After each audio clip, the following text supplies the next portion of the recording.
자, 댓글입니다. 네. 안녕하세요. 8월 초에 베트남 결혼을 준비 중입니다.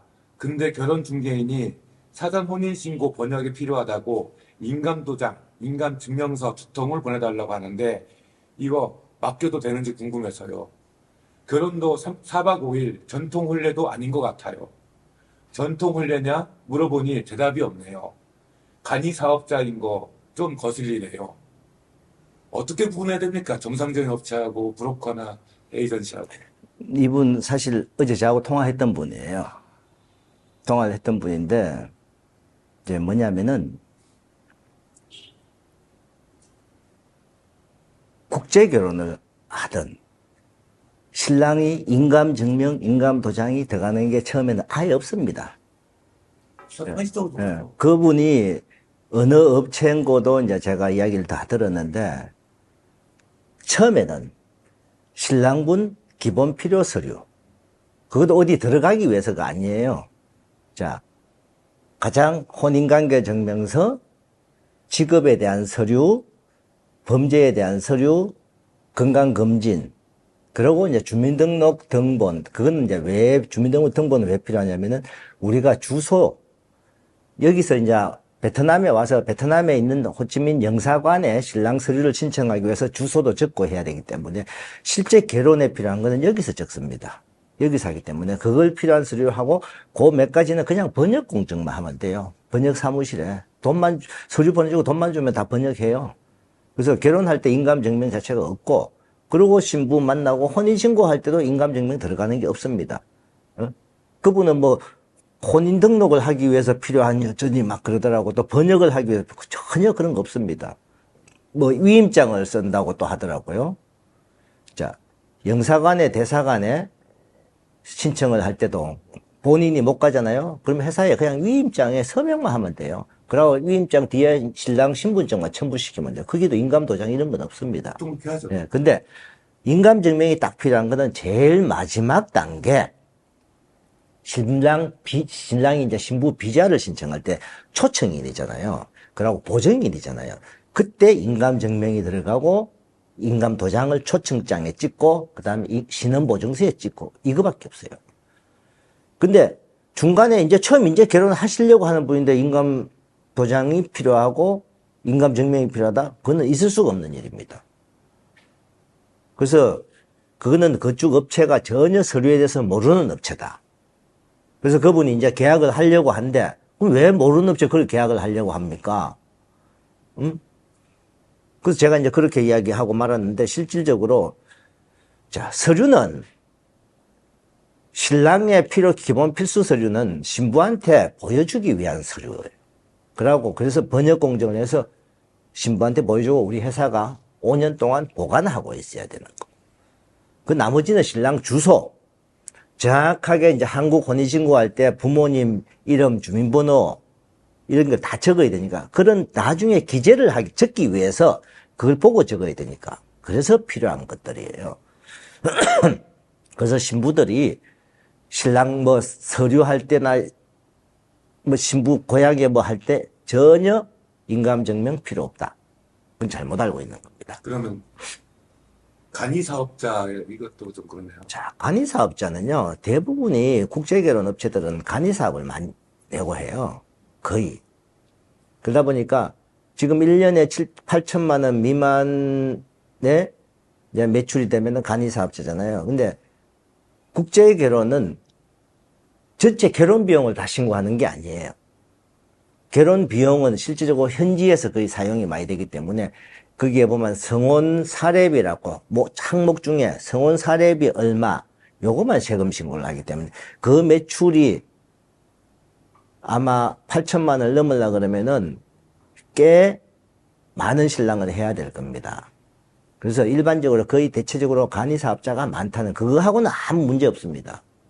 간이사업자냐 일반 사업자냐 그게 뭐 그 회사에 걱정할 일 아니고 또 법인이냐 개인이냐 그것도 걱정할 문제 아니고 문제는 이 사장님이 얼마나 많이 알고 있고, 그리고 제가 항상 강조하지만은 사장님이 많이 알고 있던 사장님이 말을 잘하던 아무 소용없다는 거. 현지에서 누가 결혼을 시키느냐예요.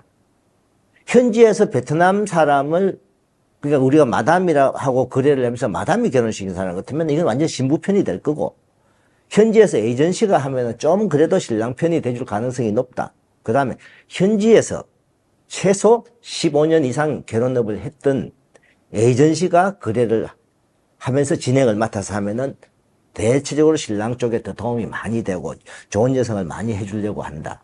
그게 제가 말하는 거예요. 한국 업체 사장이 뭐 20년을 했니? 그건 무슨 소양이 있습니까? 그 사람이 결혼 진행하는 게 아닌데. 근데 옆에서 처음에 맞선 볼 때 옆에서 어드바이스는 더 하겠죠, 당연히. 근데 진행하면서 신부의 문제점을 찾고 신부를 가르치고 하는 거는 현지 사장이 하잖아요. 그러면 베트남 사람이 할 때 과연 한국 생활이나 이런 부분을 가르칠 수 있습니까? 전혀 없죠. 그냥 기숙사 생활해도 밥 먹고 잠자고 학교 갔다 오고 기숙사에서 공부는 개인적으로 하만 하고 말만 말고 주말에 다 고향 가든 어디 나가든 아무 타치 없는 게 제대로 엄격하게 공부도 할 시간 되면 공부하고 바깥에 외출 뭐 외박 이런 건 아예 차단시켜 주는 어떤 그런 업체. 그게 중요한 거죠. 그래서 그 기간 동안 신부를 하나하나 가르치는. 그 다음에 제가 전에도 말했지만은 신부가 문제가 있으면은 바로 체크하고 여기서 중지시켜 줄 수 있는 사장. 그런 사장이 좋은 사장이고 그런 업체가 좋은 업체지. 만날 한국 가면 잘 살 거야. 응? 신부 문제 없다. 자꾸 신랑 문제로 자꾸 거론을 할 경우. 자, 우리도 신랑분이 보면 어떤 신부에 대해서 이제 태클을 걸잖아요. 그러면 제가 봤을 때, 신랑분도 문제가 있는 분 있어요. 근데 신랑분이 문제가 있던 신부가 아예 문제가 없는데 신랑분이 태클 걸지는 않아요. 두 사람이 다 문제가 있는 경우 있어요. 근데 서로 문제가 있어 티각티각 하는데 과연 그 결혼해서 잘 살겠습니까? 제 이론은 그거예요. 신랑분이 문제가 있더라도 문제가 있는 신랑이 자꾸 신부에 대해서 태클을 걸면은 뭔가 신부도 뭔가 두 사람이 안 맞는 거잖아요. 그래도 그때는 멈추고 또 맞는 사람을 찾아서 결혼을 해라 이거죠. 근데 대부분이 거기서 멈추고 새로 만나면 또 만나보면 더 잘 맞는 신부를 만나요. 그런 업체들이 좋은 업체다 하는 거예요. 그러니까 정상적인 업체, 브로커, 에이전시 이런 구분이 중요한 게 아니다는 거죠. 그렇죠. 막말로 브로커로 하시는 분들도 뭐 베트남에서 다른 업을 하면서 가끔 뭐 신랑이 있으면 이렇게 하시는 분들도 있어요. 근데 그분들 중에도 일부 잘하는 분이 있어요. 근데 이걸 업으로 막 여자들 영상 막 올려가면서 막 신랑들 영업을 하잖아요. 그러면 미끼도 많고 또 와서 추가 비용도 많이 요구하고 어떤 이런 불미스러운 일이 많이 터지고 그러다 보니까 신랑들하고 소송도 많이 걸려있고 이런 분들이 많은 거예요. 그래서 전적으로 막 여자들 영상 올리고 이런 브로커들은 믿지 말라는 거예요. 근데 뭐 본인 지인이 베트남에 있어갖고 베트남에 사시는 분, 사업하시는 분이 그분이 주위에 아는 여성을 또 소개하는 경우도 있잖아요. 그건 브로커는 아니잖아요. 그런 경우 있어요. 전적으로 이 결혼업을 하려고 하면서 브로커로 하시는 분들은 영업 목적으로 막 여성들 사진 올리고 동영상 올리고 이런 걸 조심해야 된다. 근데 실질적으로 그 미끼 여성도 많으니까 신랑분들이 거기서 당하는 거예요. 그렇다면 대표님은 베트남 현지에서 누가 진행하느냐가 중요하다는 거죠. 제일 중요한 게 한국 사장이면 뭐 중요해요? 한국 사장이면 신랑 계약하고 데리고 오는 것밖에 없는데 여기서 누가 진행하느냐가 더 중요한 거죠.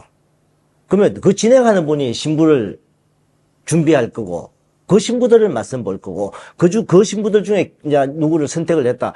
그 신부를 가르치고 관리하고 교육을 시키는 거는 누구예요? 현지 업자가 하잖아요. 자, 신랑을 한국 사람이 데려왔어. 갈 때는 신랑과 한국 사람이 또 가잖아요, 한국에서. 그러니까 그런 분들은 신랑분이 만약에 그쪽 사장님한테 다음 일정이 어떻게 되는지 전통을 내를 언제 하는지 물어보세요. 모르죠. 베트남에 내가 물어볼게. 베트남에 물어볼게. 안 그러면 베트남에 바로 전화해서 물으라 그러고. 본인이 진행하는 걸 아는 게 없잖아요. 그러면은, 저 같은 경우는 우리 신랑이 나한테 물어요. 내가 바로 대답을 해주죠. 왜? 내가 진행을 하고 있으니까. 지금 아직까지 서류 준비 중이냐? 아직까지 뭐 전통을 날짜 전혀 안 잡혔습니다. 대략적으로 예를 들어서 뭐 8월 말쯤 생각하십시오. 그러고 한 달 전쯤 제가 연락을 드립니다. 이렇게는 궁금한 거 바로바로 해결되잖아요. 그래서 한국 사장님들은 결혼하고 나면은 약혼하고 나고서 한국 돌아가면 그 이후부터는 몰라요. 그러고 신부에 대해서 자꾸 물으면은 신부 편만 들죠. 그래서 신랑 편이 전적으로 돼갖고 신부의 문제도 같이 체크하면서 같이 해주는 한국 사장님. 그래서 현지 사장한테라도 더 푸시도 해줄 수 있는 사장님. 그런 업체. 그리고 현지는 될 수 있으면 현지에서 일하시는 분이 제대로 된 마인드 갖고 하시는 그런 업체가 좋은 업체라는 거예요.